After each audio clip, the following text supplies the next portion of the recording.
Hi, I'm Mr. Rosengrant, and I have with us today Dr. William Deresiewicz, former Yale professor and author of the book Excellent Sheep, The Miseducation of American Elite, and the Way to a Meaningful Life. Dr. Deresiewicz, thank you for joining us today. My pleasure. Thanks for having me on. Yeah.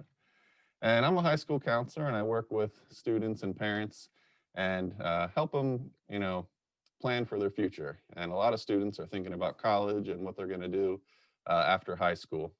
And after reading your book, I thought it did a great job kind of pointing out some common misconceptions that a lot of us might have about colleges. And one of those misconceptions that I know I had myself, and I think a lot of students and parents have, is that there's this idea that there's these kind of universal good schools, and then there's some schools that are bad schools and schools in between.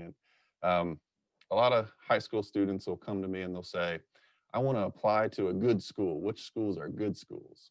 So what are your thoughts about that? What are your thoughts about these elite schools? And are there universal good schools, or is it more about students learning more about themselves and who they are and what their needs are and finding their college match? Yeah, I think the idea that there are schools that are universally good for everybody is a silly idea. It's understandable why people think that there are. There's this sort of huge economy of prestige that's been created in American higher education, actually for many, many years, but certainly in the last 30 or 40 years. So people look at the US News rankings and they just start at the top and go down the list. They think Okay. that that's a list of the best schools in order. Um, I will say that I do think that there are some schools that are not good for anybody. We don't need to name them. I've been to some of them. Uh, they're not necessarily schools that are lower in the rankings. Some of them are quite high in the rankings. And we can talk about why that might be. But fundamentally, yeah, the thing that you and other college counselors at high schools tell students, that it's about finding the school that's right for you, is fundamentally the correct idea. I mean, one of the strengths of our system in the United States is that we have many different kinds of schools. We have big research universities. We have small liberal arts colleges. We have religious schools, women's colleges, military academies, historically Black colleges and universities. We have schools in cities, schools in rural communities.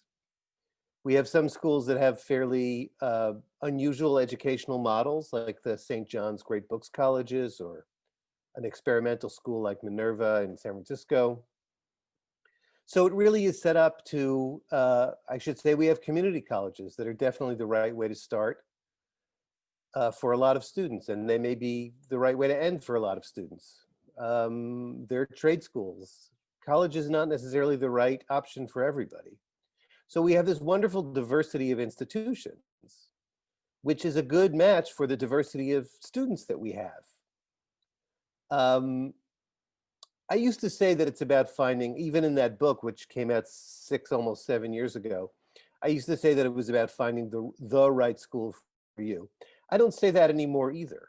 It's not like there's one perfect school for you. You know, when you take away the pressure of having to get into Harvard or Stanford or whatever, and then you replace it with the pressure of having to find the perfect school for you, you're not necessarily helping kids that much.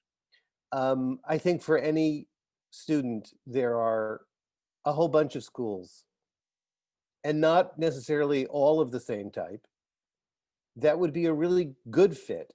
Not the best fit. There's probably no best fit. There are lots of good fits. So students could, if they spend some time kind of figuring out what they want and what they need, they could find a list of multiple schools that, if they were accepted to any one on the list, would probably have a great experience and get a good education and be very successful. Yeah, I mean, I always forget what the number is, but I think about 2,000 legitimate four-year colleges in this country. And then that doesn't count community colleges, doesn't count for-profit colleges, which nobody should ever go to. 2,000, that's a lot of schools.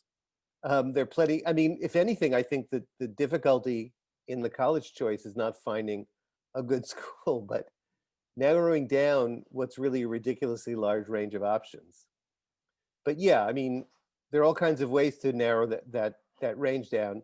Some of them are not very smart. Some of them are.